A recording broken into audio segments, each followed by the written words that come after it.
Avinash, phone क्यों नहीं लग रहा तुम्हारा? चिल मारो दीदी, लग जाएगा। नहीं लग रहा ना? कल रात से ट्राई कर रही हूँ, एक बार भी फोन नहीं लग रहा। आई जस्ट होप कि सब ठीक हो। अब लगा? नहीं। अभी? नहीं। अब तो लग गया होगा। शगुन, इरिटेट मत कर, तू एक काम कर, बाहर जा, उठ।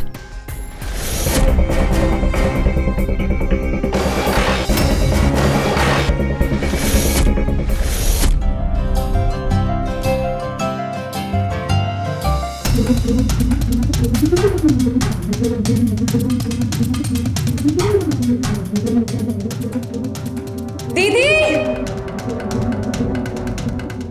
दीदी,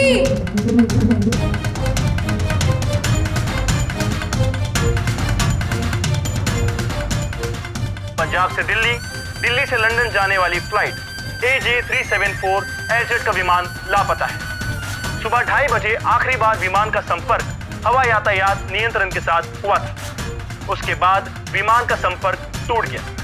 दिल्ली और लंदन के विमान विशेषज्ञ और अधिकारियों की कमेटी मामले की जांच में जुटे हुए हैं। यात्रियों के परिवार के लिए हेल्पलाइन नंबर दी गई है। हेल्पलाइन नंबर है 5424876 5424876। नमस्कार। सावधान इंडिया नकाब एक किस्सा 5 हिस्सा के इस दूसरे हिस्से में मैं गौरव चोपड़ा आपका स्वागत करता हूं। अविनाश ने बड़ी सफाई से रिया और उसके परिवार को धोखा दिया और रिया से शादी कर ली, पर रिया अकेली नहीं थी, उसका शिकार कोई और भी था। उसके बाद विमान का संपर्क टूट गया। दिल्ली और लंदन के विमान विशेषज्ञ और अधिकारियों की कमेटी मामले की जांच में जुटे हुए हैं। यात्रियों के परिवार के लिए हेल्पलाइन नंबर दी गई है। नमस्ते पापा। कैसे हो बेटा? बस ठीक। आरुषि, देखो कौन आया है। आई पापा। आरुषि, कैसे हो? अरे मोहित, बहुत दिन लगा दिया बेटा। ऑफिस के सारे मामले सुलझ गए ना? जी पापा, सब मामले सुलझ गए, सब ठीक हो गए। इसीलिए तो अपनी बीवी को लेने आया हूँ। अब बस 6-7 दिनों में हम लोग वापस चले जाएंगे। फोन भी नहीं लग रहा है, बिजी आ रहा है। दीदी, हेल्पलाइन नंबर लग गया। Hello hello, flight number AJ374 में अविनाश गांवकर पैसेंजर थे। उनकी कुछ स्टेटस कुछ बताइए ना प्लीज। लाइन होल्ड कीजिए मैडम। नाम क्या बताया आपने? Avinash Gaonkar AJ374। Sorry madam, इस नाम के किसी भी पैसेंजर का कोई रिकॉर्ड नहीं है। क्या हुआ? बोल रहे अविनाश उस फ्लाइट में था ही नहीं। अरे मम्मी, आप टेंशन मत लीजिए, ये तो पुणे से पेरिस की फ्लाइट थी। हम तो US जा रहे हैं, और फिर हादसे कहाँ नहीं होते। ऐसे में इंसान जीना तो छोड़ नहीं देगा। और आप लोग चिंता मत कीजिए, आरुषि मेरे साथ है, एकदम सेफ है। मोहित बैठो ना। चाय नाश्ता का इंतजाम करो।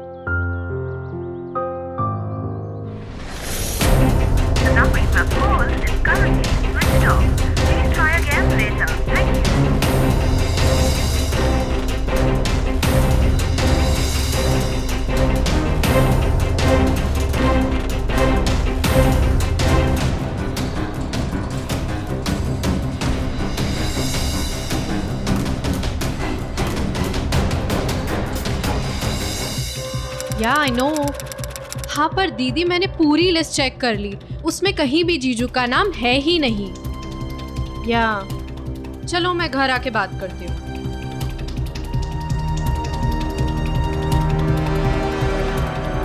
जीजू, जीजू भैया, 1 सेकेंड रुकिए ना। जीजू, जीजू, जीजू, जीजू, जीजू, जीजू, जीजू। पर ऐसा कैसे हो सकता है? हमने ही उन्हें एयरपोर्ट छोड़ा था ना। छोड़ा था, लेकिन हो सकता है कि वो कभी उस फ्लाइट में चढ़े ही नहीं। हो सकता है कि उन्होंने कभी वो फ्लाइट बुक ही नहीं की, इसीलिए पैसेंजर लिस्ट में उनका नाम नहीं था। लेकिन बेटा, हो सकता है तुम्हें धोखा हुआ हो। नहीं माँ, आप प्लीज मेरा यकीन कीजिए। आई एम श्योर कुछ गड़बड़ है।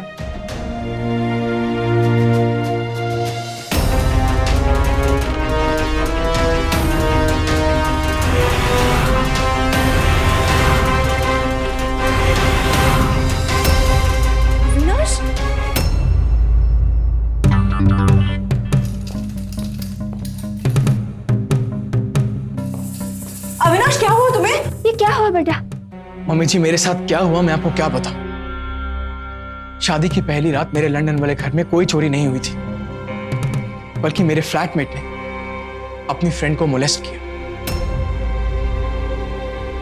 और उस लड़की ने पुलिस में कंप्लेंट कर दी।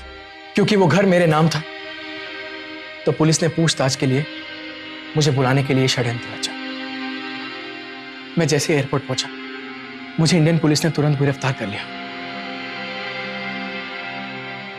और दूसरी फ्लाइट में बिठा दिया और मेरे नाम की एंट्री वाइप ऑफ कर दी। लंदन जाते ही मुझे गिरफ्तार कर लिया और बहुत सारी गारंटी और जुर्माना भरने के बाद मुझे रिहा किया गया और इंडिया आने की परमिशन थी।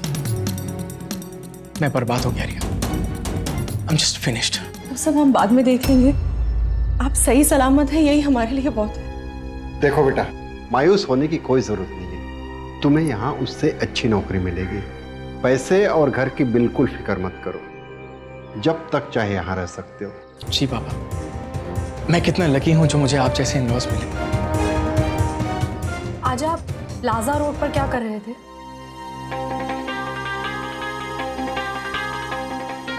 प्लाजा रोड पे? वहां मैं क्या करूंगा? मैंने आज आपको वहां देखा। शगुन, तुम्हें कोई गलतफहमी हुई होगी। मैं तो जस्ट अभी आया। I don't know why you're lying, जीजू। आप झूठ क्यों? शगुन, बहुत हो गया। तू पागल हो गई है क्या? तू उनकी हालत नहीं देख रही, कितना थक गए वो। तू जा अंदर।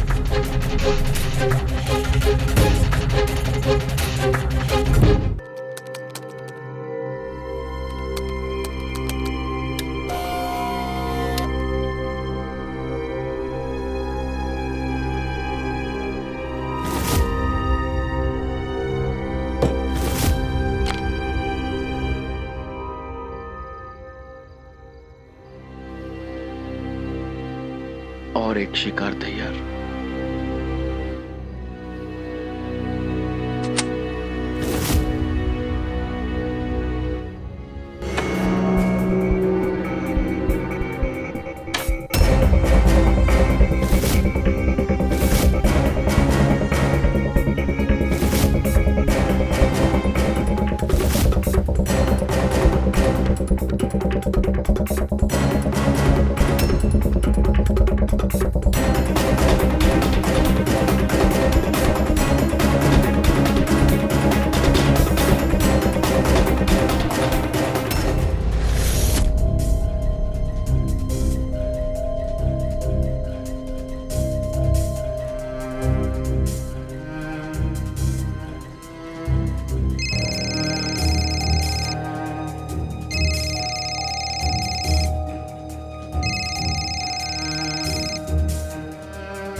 शगुन का मैसेज जिनको, वो भी इस वक्त।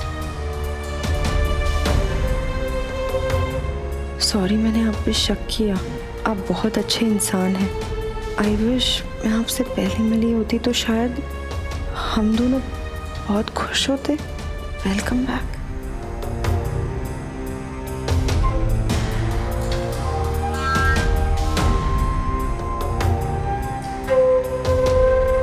क्या हुआ? टेंशन में लग रहे हो? कोई बात परेशान कर रही है? परेशानी तो है रिया, कुछ काम की और कुछ। खैर छोड़ो। Good night.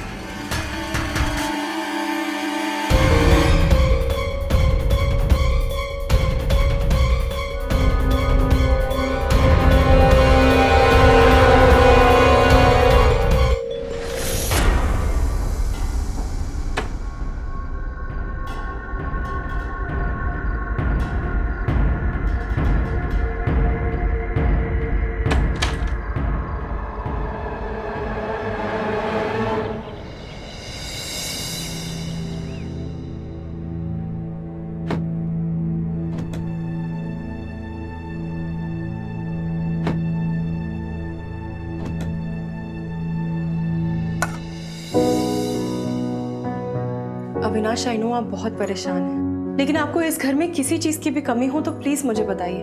रिया, कल रात से तुम मुझसे एक ही सवाल पूछ रही हो। देखो, कुछ प्रॉब्लम नहीं है, बस एक छोटी सी टेंशन है। वो भी अगर तुम एक स्माइल कर दोगी तो चली जाएगी। पक्का? आप मुझसे कुछ और तो नहीं छुपा रहे हो?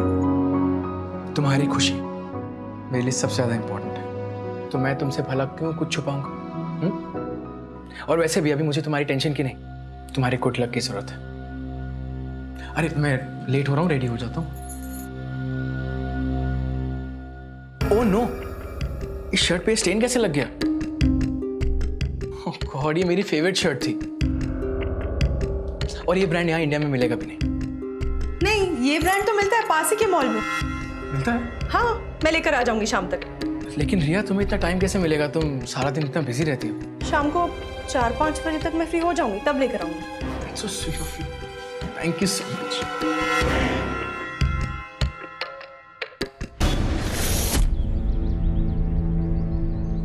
शगुन, ठीक से सोई कल तू?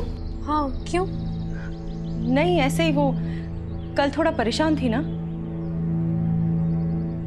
अच्छा सुन, तू मेरे साथ मार्केट चलेगी? नहीं दीदी, आज नहीं, आज बिजी हूँ।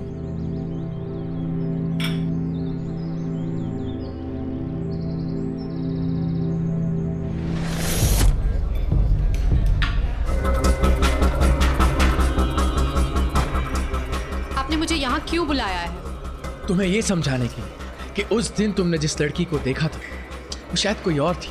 नहीं जीजू, मैं कोई छोटी बच्ची नहीं हूँ जो आपके इस झूठ को सच मान लूंगी। उस शाम मेरी दीदी की जगह आपके साथ कोई और थी। और आप कोई लंदन वंदन नहीं गए थे, आप यहीं थे। मैं तुम्हारे हाथ जोड़ता हूँ, अपनी बहन का बना बनाया घर ऐसे मत बिगाड़ो प्लीज। अब मैं तुम्हें क्या समझाऊं? समझाना तो आपको पड़ेगा। और आपके इस नकाब के पीछे छुपा घिनौना चेहरा मैं सबके सामने लाऊंगी। नहीं, देखो देखो लिसन, मैं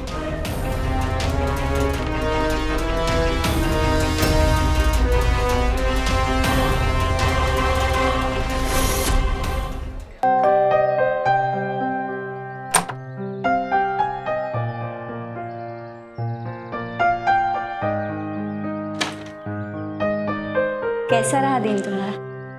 जी ठीक था। बहुत थके हुए लग रहे हो बेटा। आओ बेटा, बैठो। कैसा रहा इंटरव्यू? जी ठीक था। गुड। ये देखो रिया भी आ गई।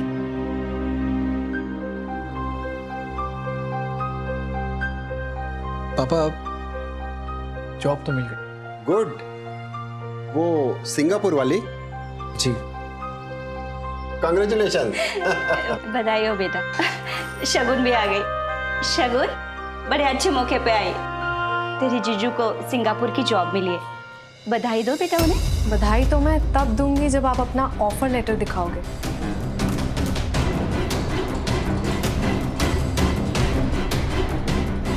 कहाँ थी पूरा दिन तू? बोला तो था बिजी हूँ।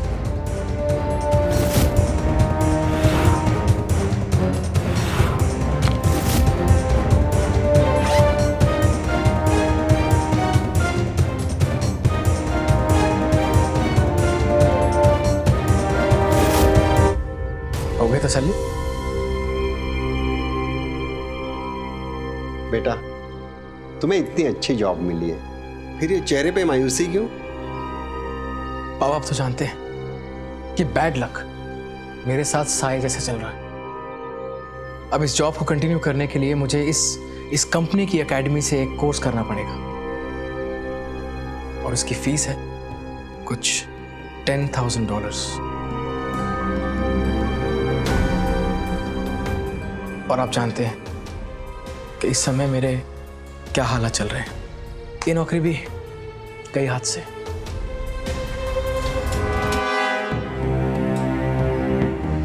देखो बेटा, तुम उसकी फिक्र मत करो। $10,000 यानी करीब तो 6.5 लाख रुपए। जी। देखो, हमने शगुन की शादी के लिए कुछ पैसे जमा किए थे, वो भी तुम्हारे काम आ जाएंगे। नहीं नहीं पापा, बिल्कुल नहीं। मैं आपसे और पैसे नहीं ले सकता, ऑलरेडी बहुत ले चुका हूँ। और वैसे भी इन पैसों पे शगुन का हक है। अरे बेटा, शगुन पराई थोड़ी है, वो भी तुम्हारी जिम्मेदारी है।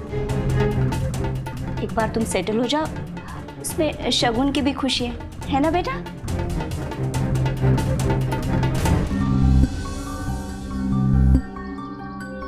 Thank you.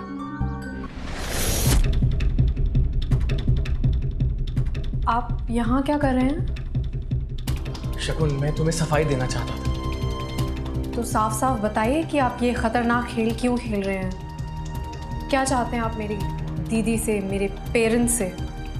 तुम्हारी दीदी से मैं प्यार करता हूँ, शादी की है मैंने उनसे। ये ड्रामा आप मेरे सामने तो मत करिए। ये ड्रामा नहीं है शगुन, मेरी बात को समझने की कोशिश करो। मैं जो कह रहा हूँ उसे समझो। ये क्या कर रहे हैं आप? ये क्या कर रही हो तुम? छोड़ो मुझे।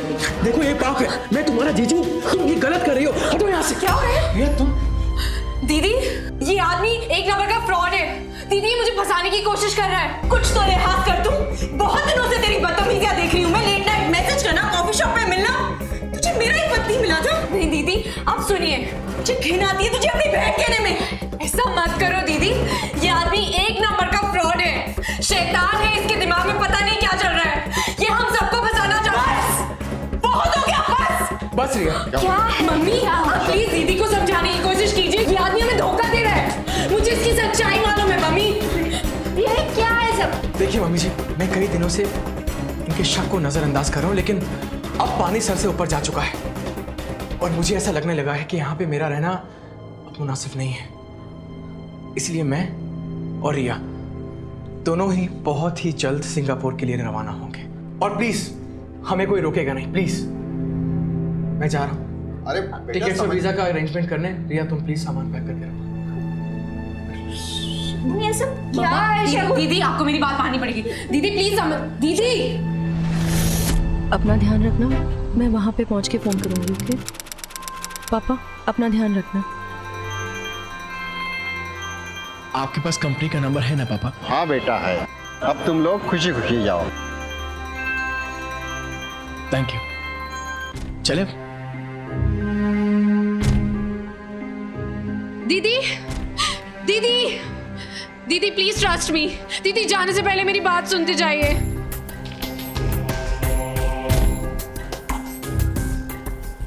दीदी प्लीज प्लीज।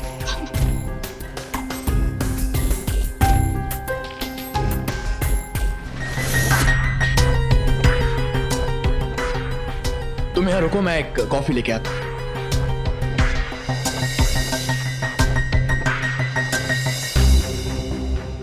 हेलो, अगले 5 मिनट में काम हो जाएगा।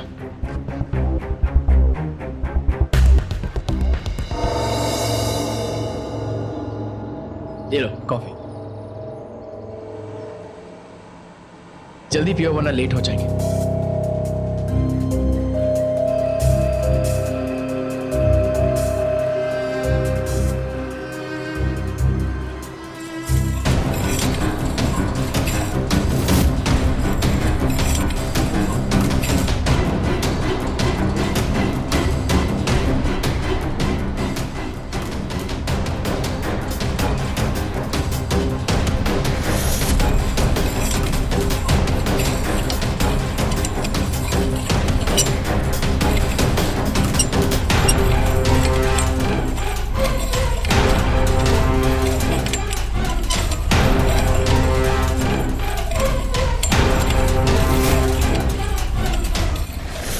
हम आपको बताना चाहेंगे कि दहेज मांगना और देना दोनों ही कानूनन जुर्म है। रिया और उसके माता पिता अविनाश के प्रति सच्चा प्रेम दिखा रहे थे, पर वो उन्हें धोखा दे रहा था। उसका मकसद साफ था, उसे पैसा चाहिए था और पैसा, और इस मकसद को पूरा करने के लिए वो उनसे और दहेज मांगने की फिराक में था। लेकिन शगुन उसके रास्ते का कांटा बन चुकी थी और वो इस कांटे को हटाने के लिए कुछ भी कर सकता था। तो क्या होगा अविनाश का अगला कदम? क्या होगा रिया का? इन्हीं सवालों के जवाब जानने के लिए कल का हिस्सा जरूर देखिएगा इसी चैनल पर इसी वक्त। तब तक के लिए सावधान रहिए। तो सावधान।